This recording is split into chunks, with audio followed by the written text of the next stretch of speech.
Hello, everyone. This is Kathy Caprino, and welcome to my podcast, Finding Brave. I've created this show for everyone who longs to create something bold and brave in their life, to rise up, speak up, and stand up for who they are, and to reach their highest and biggest visions. Each week, I'll be speaking with inspiring guests from all walks of business, leadership, entertainment, the creative arts, and the entrepreneurial world. And they'll be sharing their intimate stories of finding brave and offer their best strategies for building your most rewarding, joyful, and meaningful life, business, and career. I so appreciate you being here. And speaking of appreciation, I am so thrilled to share that Amazon Music is now a sponsor for Finding Brave.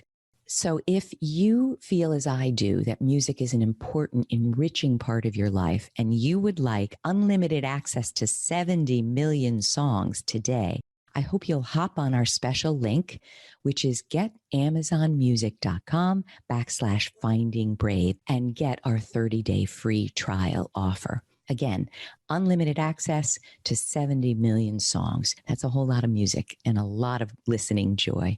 Thank you again so much, and enjoy the show.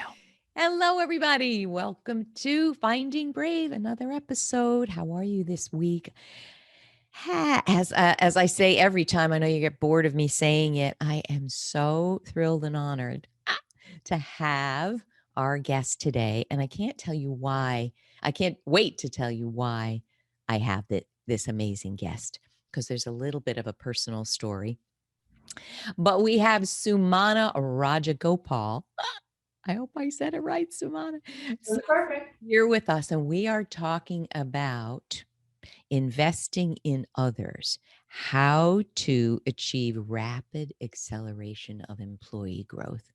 And I'm so thrilled to be speaking with someone who lives and breathes and embodies this, because, we were just chatting earlier.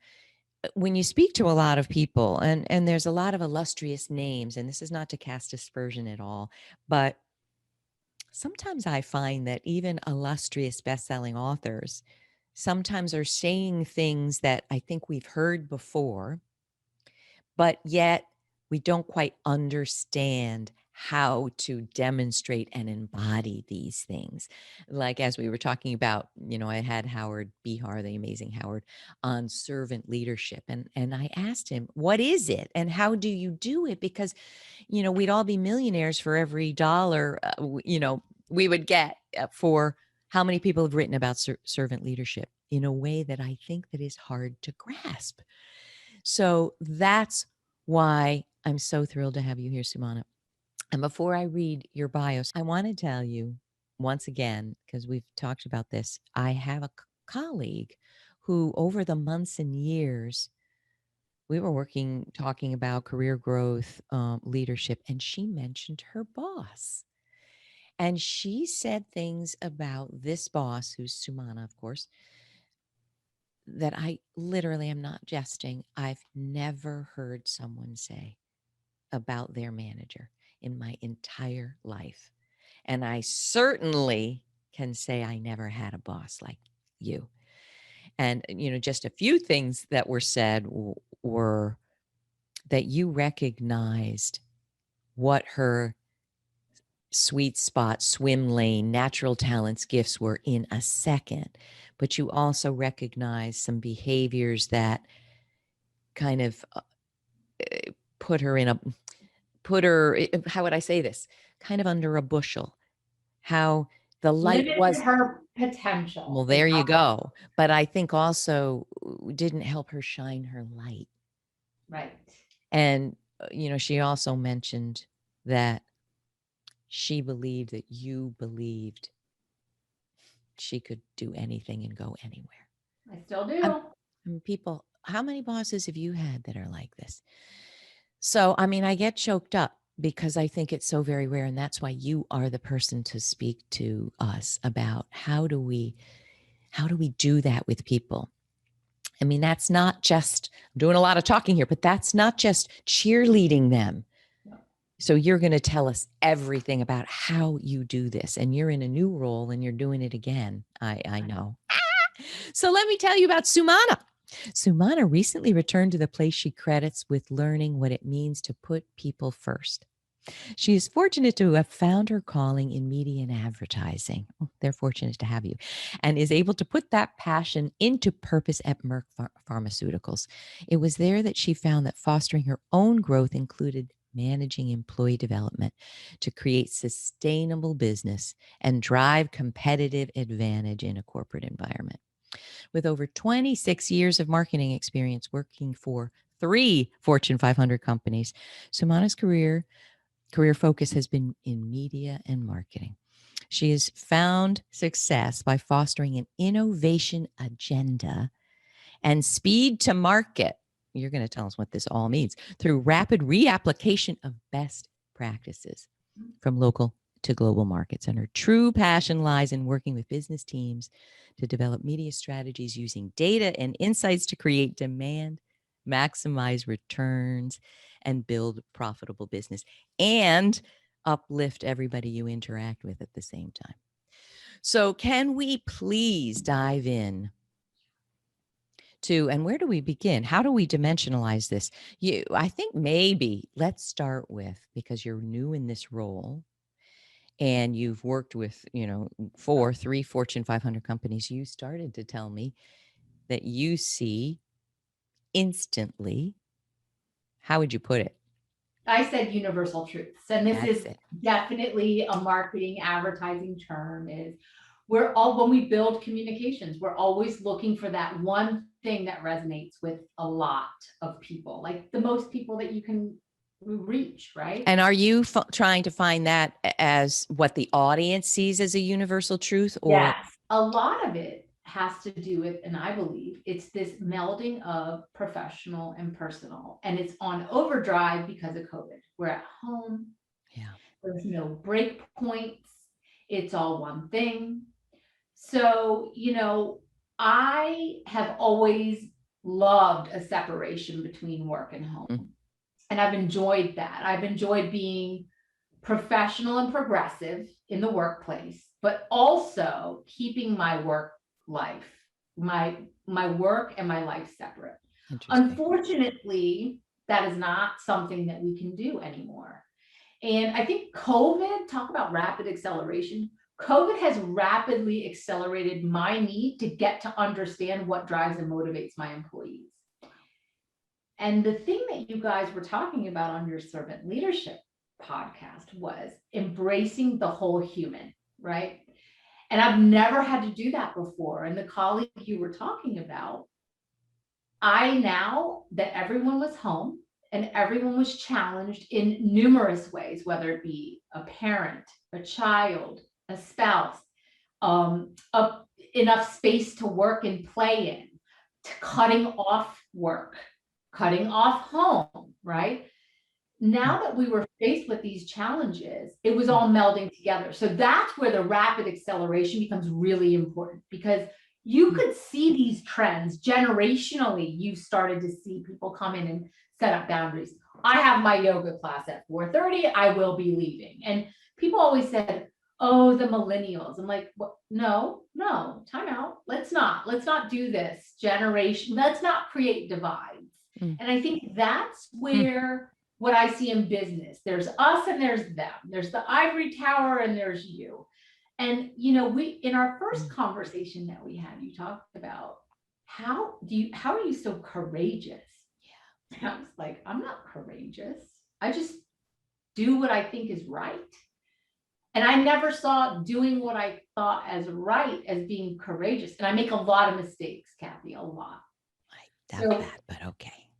But let me you, ask, let me get into yeah, this with you, yeah, let's Savannah. Let talk me about. understand, because part of how you speak is very coach like. Um, Mm, mm, and what I find really interesting is you tell me how you do it, but if let's do it. Let's say I'm your employee mm. and you sit down with me and pretty clearly let's say you see that, I mean, these were the challenges I went through in corporate life. No work-life balance. I didn't know how to do it. Number two, it was less value proposition. I knew what I was valuable at doing. It was that I didn't find any meaning in it, Mhm. which I bet you hear. Mhm. So Am I when you here? what's that? Why am I here? What am I doing Why here? am I here? I mean, okay, I want to sell stuff and I'm learning and there's some great things, but personally, I'm not finding meaning. When you don't have to coach me now, but I'm wondering, do you go to the place where you let them say all that stuff that they feel they can't say to anyone else? Tell Yes. us how you help this person that we know and all the others. What do you do differently? Yep. I allow myself to be vulnerable with my employees. I say things that they've probably thought but never heard a boss say About the a- organization, the about, ecosystem, leadership. yes, That's exactly. never gotten you into trouble? It has actually. It's gotten me into trouble. I have an actual funny anecdote early on in my career because I find that all of these experiences have led me to rethink my approach. Wow. It's the way you say it and the way you make things land, right? I used to have I've been on the receiving end of having some wonderful bosses that basically weren't afraid to say, you know what, you've reached your full potential here. This is as far as you can go with what you're doing. And unless you branch out and do something different, this is the end of the line for you. And that type of honesty Wow. allows you, and I had thought about this a lot because you said you need to simplify kind of the way that you think about how you elicit the responses you want from people, right? Wow. And a lot of that is just opening up. And this is easy for me because if we sat down, let's say it's week one at my new job. Yeah. The first thing I did was just say, tell me about yourself, not tell me about your work, not, not tell me about your family, but I asked them to start Mm. with what was most important to them and let them just talk. You say Talk that? about, What's most important to you? To let me know, get to know you. Ah, yeah, let me get to know you. ah. And if they are work led, I'm work led. So I'll lead in with this is my resume, right? But some people are family led and they start off with their family. It automatically triggers what their value proposition is. And sometimes they start to talk about family first, and then they get into the work and the challenges and the nitty gritty. Sometimes they talk about work first, or they give you a resume. This is my background. They're very proud of their accomplishments. Those are all really good insights into human behavior, into what they might find is important. And I try to just build a lot of that trust early on. And I usually share, something either embarrassing or a place where I made a Human. mistake. I make mistakes in front of my employees too. That's another thing that builds trust is I screw things up, you know. Um, I mean, and that's the way, and I allow them to learn from that mistake because when you do that, when you're a risk taker, measured risk, Yeah. like say the wrong thing, and you know, when you screw things up like I did, and I'll give you this anecdote of when saying something to management got me in trouble, Oh and yeah, I'd it love does to have hear. to do with finding brave. I was 22 and I worked at an ad agency, and there was a guy who's really mean. He was mean. He yelled in front of an audience of people at one of he was kind of like an intern, and he An screamed at interim. intern. He was He an was intern. an intern and he's So yelling at everybody? the manager was yelling at the intern. I say, oh, So there's an intern who like hands out water, does errands, does some IT work, and an executive director is screaming at the top of his lungs, "You're so stupid!" And I pulled him aside and I said, "Why'd you let him do that? you pulled Why'd the you let him?" intern aside? Yes, I said, "Why did you let him talk to you that way?" And I called him an effing asshole. The Sorry for other my, guy. yeah, the other guy. Was Well, this man the effing ass many levels above you or your yes, level? I'm Okay. like I'm like a nobody. I'm Okay. just 22, right out of college, I working see. at that agency. What'd the guy say? The intern. What'd he say? He just looked at me and he walked away. So my boss calls me in his office and he says, "Sumana, I understand that you said this. They heard it. Everyone heard you say Some it? I said it, I guess somebody went back and told my boss. And they said, you need to apologize. And I said, you know what? I To do. who? To the guy I called the effing a-hole. So I went into his office, and this is my finding brave. But you know what I did? Is I listened to him, and I sat down and I said, I'm in here to tell you I apologize. I'm sorry for calling you that. It was inappropriate and unfounded. I said, no excuses. And I stopped. I didn't say, well, you did. You called, you yelled. I didn't do that. What did he I say? just said, I'm sorry. And he goes, how I treat so and so is none of your business. And I looked up and I said, you know what? You're right. I said, that's between him and you. And I said, and I truly apologize and thank you for allowing me to learn this lesson. Right? I'm 22 years old. What do I know? But by the time I was 22 years old, I had to do a lot of soul searching and work about who I was as a person and what I was going to put up with. But guess what? So he was right. It wasn't my business. But what was my business is how he treated me. And he never talked to me like that. So I was good. But I did feel the urge to stand up for someone. And so the reason I tell this story, Kathy, is because when you say you talk to people like a coach, it's because sometimes you need to give somebody enough information and then stop talking, right? And let them lead. It's called, like, you've heard that term, leading from behind. Yeah. You throw out a topic and then you sit back. Yeah. And you do this, right? Tell me more about that. I have to tell you, my blood is boiling. And can I tell you, if he got fired later for inappropriate behavior, by the way, but that's the story. So you were 22, I get it. Mm-hmm. But I have to tell you, if that were me now, I would say, I apologize for swearing. Yeah. But what you did is inappropriate. And it is not just your business. It is not. You are senior. You pollute everybody you touch with that. And I'm resigning. All I want to tell you is I'm not proud of this. No.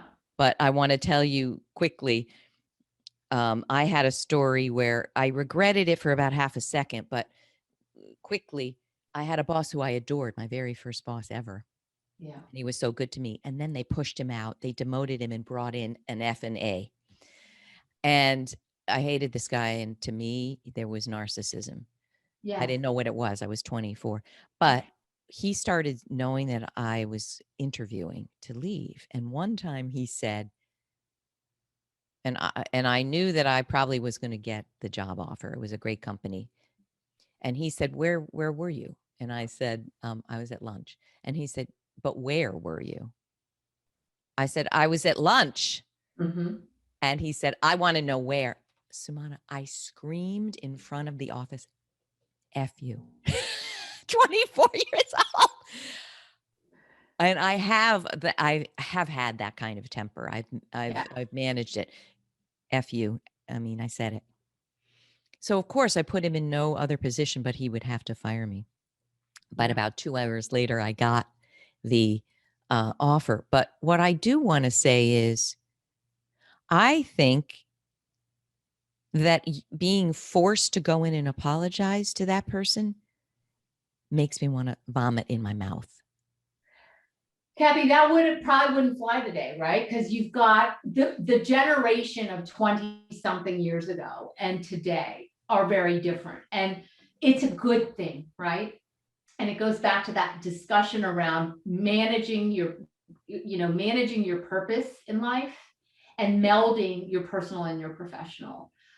There are places where I hadn't spoken out, and I've just started to speak out. And one of the reasons that I wanted to go back to the place that I credit with my leadership style was because they allowed me to be my authentic self. And I didn't really believe it. And they were honest with me. They had Merck has this way of continuous feedback, open and honest dialogue. Wow. And I find that there's a lot of people, it's the individuals that are fear-based So creating that trust really just starts with, what do you know about yourself? What do you think is important? And why do you think it's important? Because I need to know from my employees why they show up to work every day. I have to know it.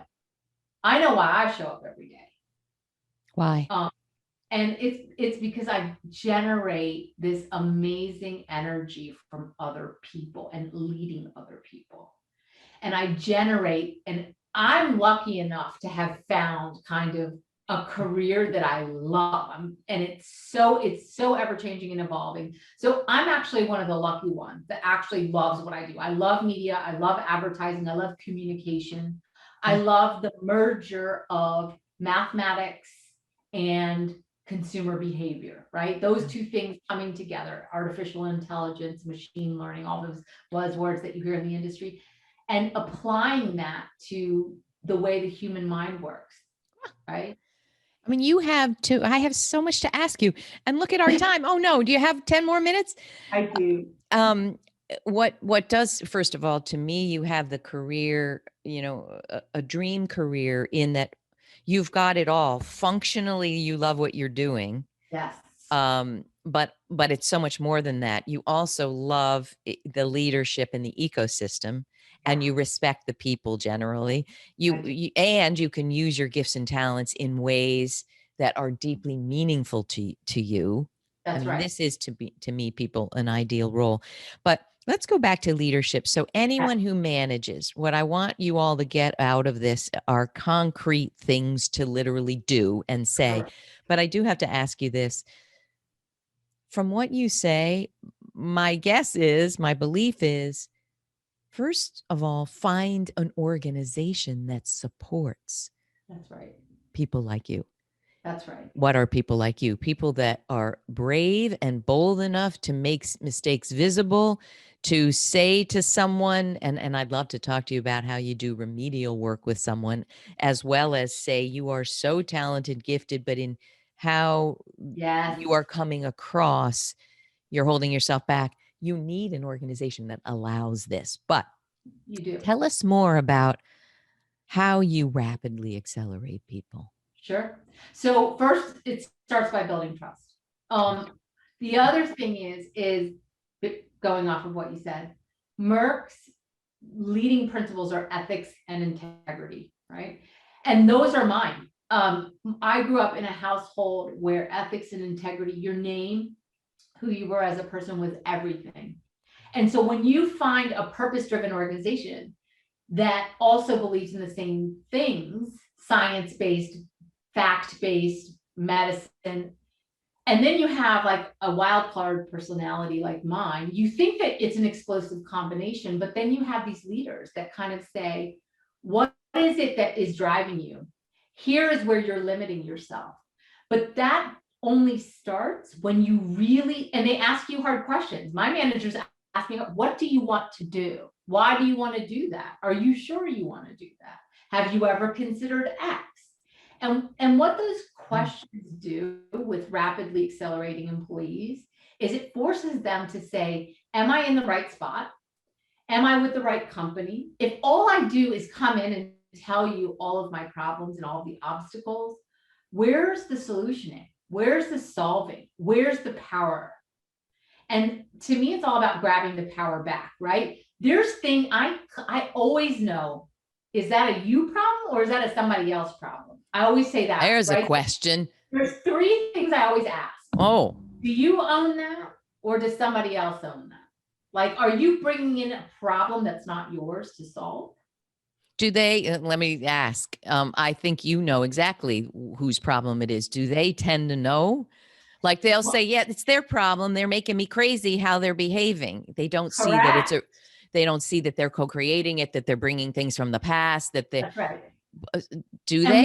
Once you say it, they stop and they go, oh my gosh, I never thought of it that way. What I give is just, I create the space for dialogue. This isn't a monologue. And this is what happens with managers. They create a monologue. I'm going to sit here and tell you about yourself. And when you do that, you shut people down. You don't give them the space to get there on their own, which I had the luxury of managers that coached, that allowed me. They might put something out there. Yeah. Hey, Sumana, you know what? I've gotten some feedback that you're awfully direct. Sometimes you want to be invited into the conversation. It was the way they gave me the feedback with kindness, right? Sometimes you want to give something a soft landing. Do you have to be that harsh? Wow. And I've had the same manager say to me, people call you aggressive. She goes, and she goes, I'm going to tell you this. It's not aggression, because if you're a man, they wouldn't say that to you. Oh, wow. But she said, but where you can work on, where the opportunity does lie, is to give things a soft landing or bring them in with you. That's your job, right?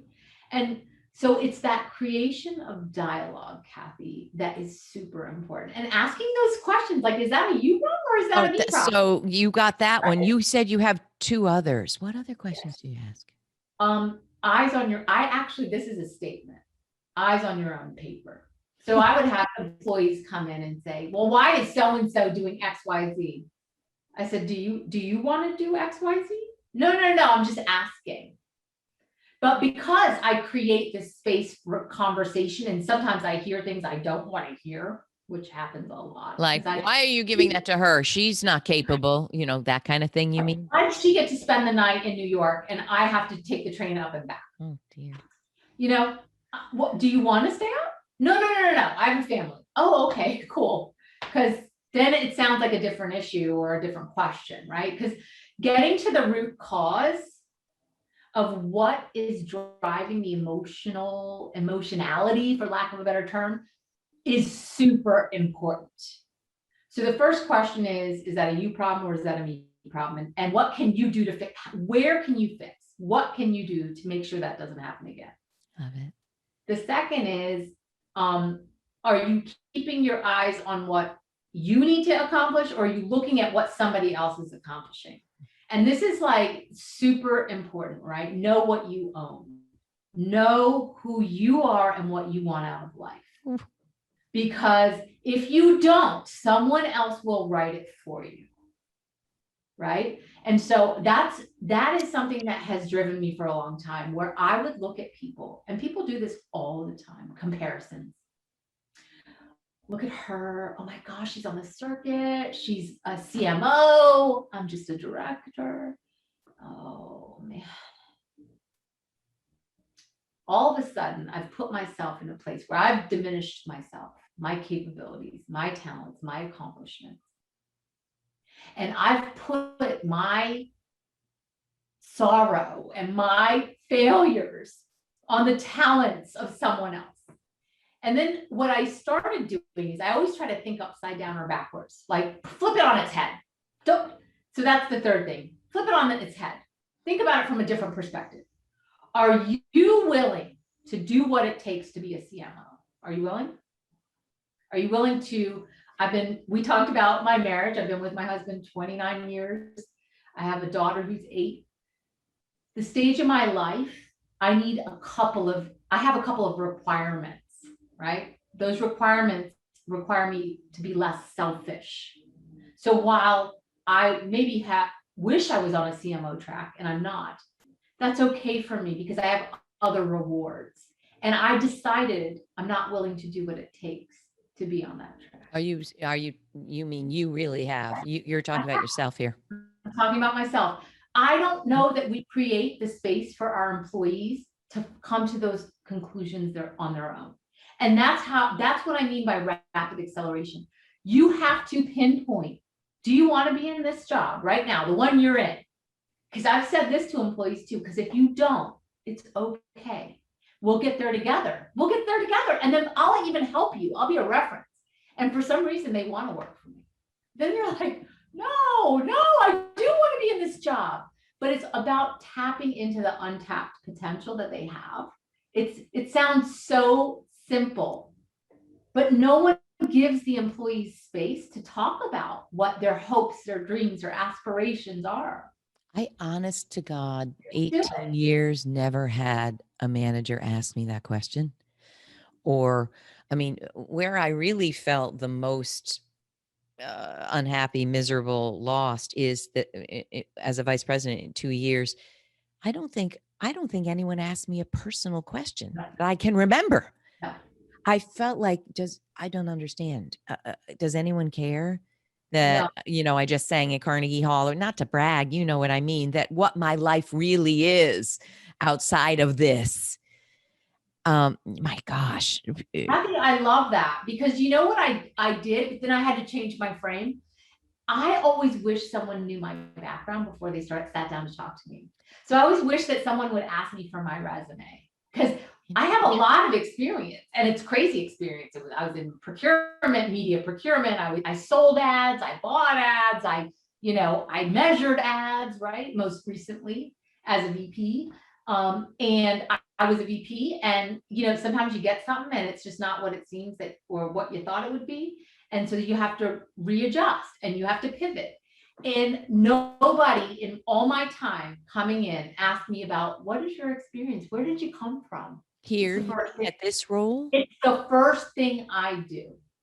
Where did you come from? Where are you bringing your experience from? I want to know. So my last job, I actually asked for everyone's resume. And I had to caution them because people get scared. Oh no. What's she doing with that? Yeah. So I said, I want you guys to know I'm interested in your backgrounds because I think each and every one of you has something unique to contribute. So I start by opening that door. Oh, Sumana. Nobody's asked me that either, Kathy. And I just didn't even realize that was something that I did that was different. But I want to know. I want to know what you've done in your past. I want to know what you want to do in your future. What a manager, what a leader. All right, I want to end with one question.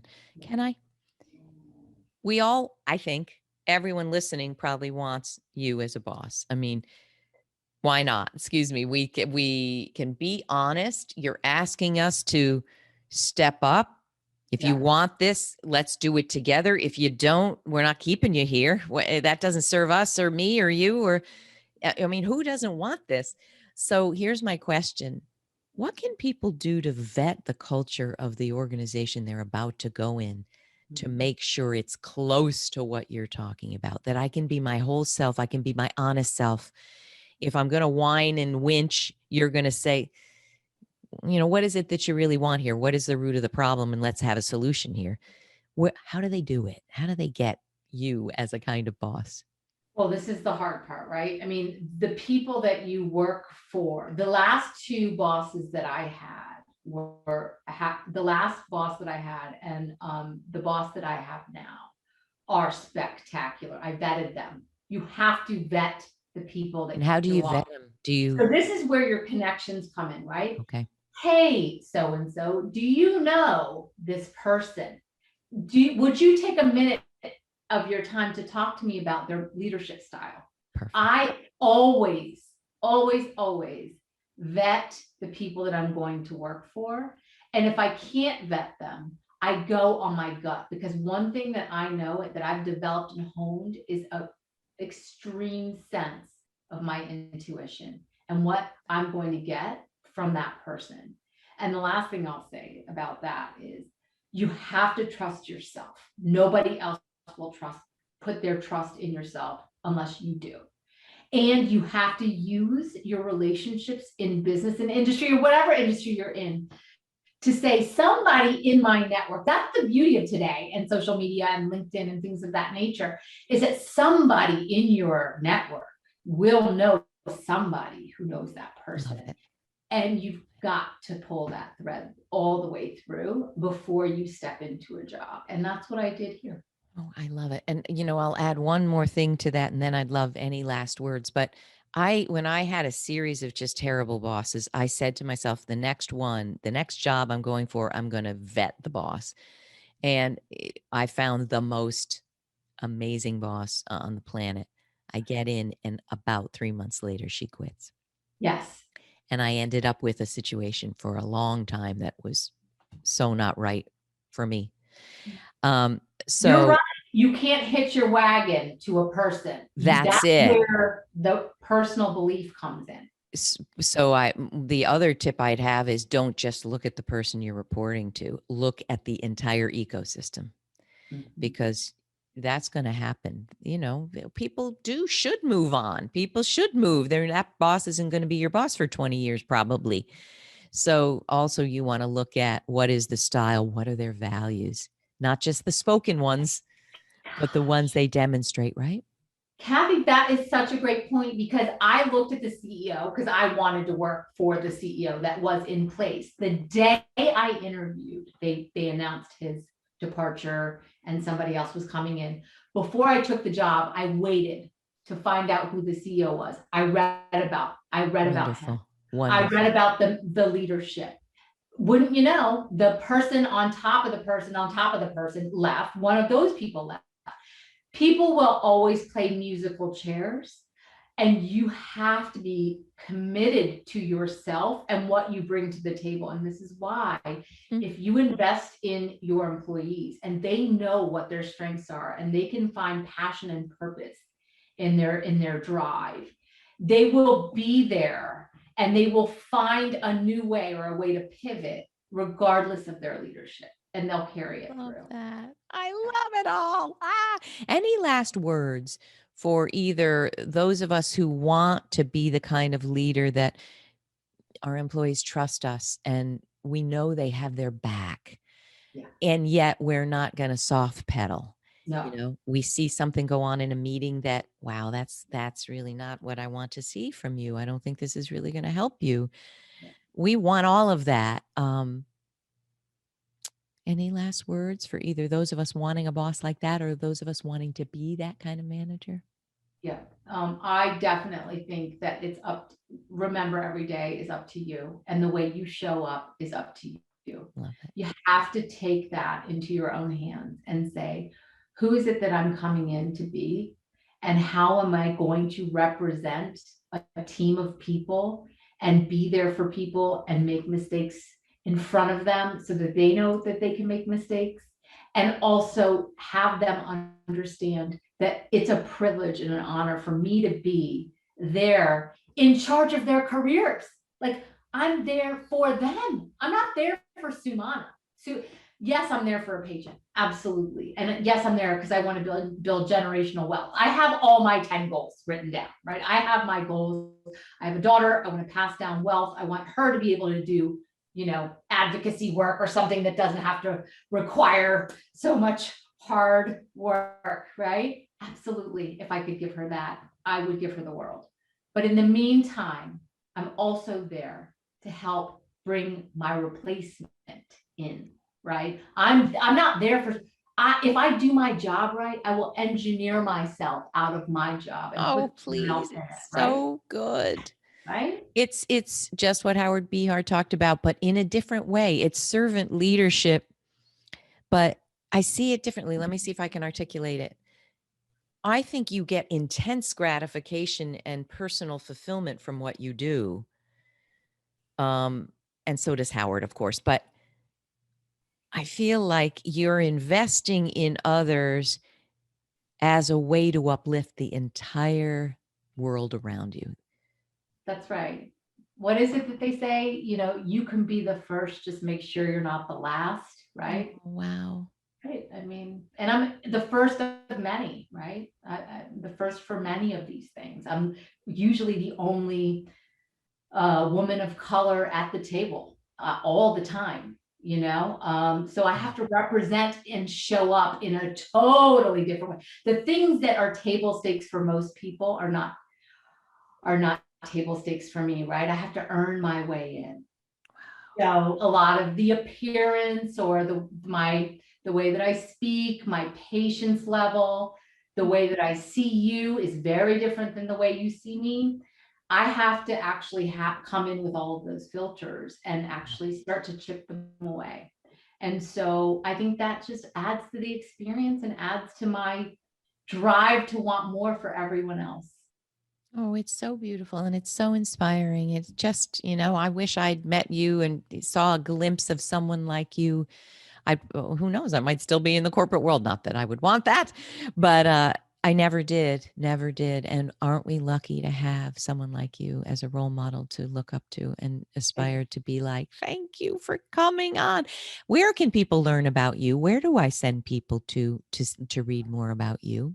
Well, I mean, I try to keep a really low profile. So this is my highest profile thing that I've ever done. I feel I'm embarrassed Oh, because I try to, but typically, if you want to read about me or reach out to me in any way, you can get me on LinkedIn. I have, perfect. Perfect. that's the best place to That's get the me best for place. professional. Yeah. Perfect. And we'll link to that, of course. And as I say every time, we so hope that this is meaningful for you, any which way, whether you're the leader wanting to be better, more, or you're someone who wants a juicier career and wants to even learn how to make that happen for yourself, as you rise up the ladder. Please let us know what you get out of this. Let us know your specific questions. I mean, if we're not generating questions, we're not doing our job here. And where you see this on LinkedIn, share a question. Share a question, and if you're not too busy, Sumana, maybe you can answer, and I'll might do my best to answer.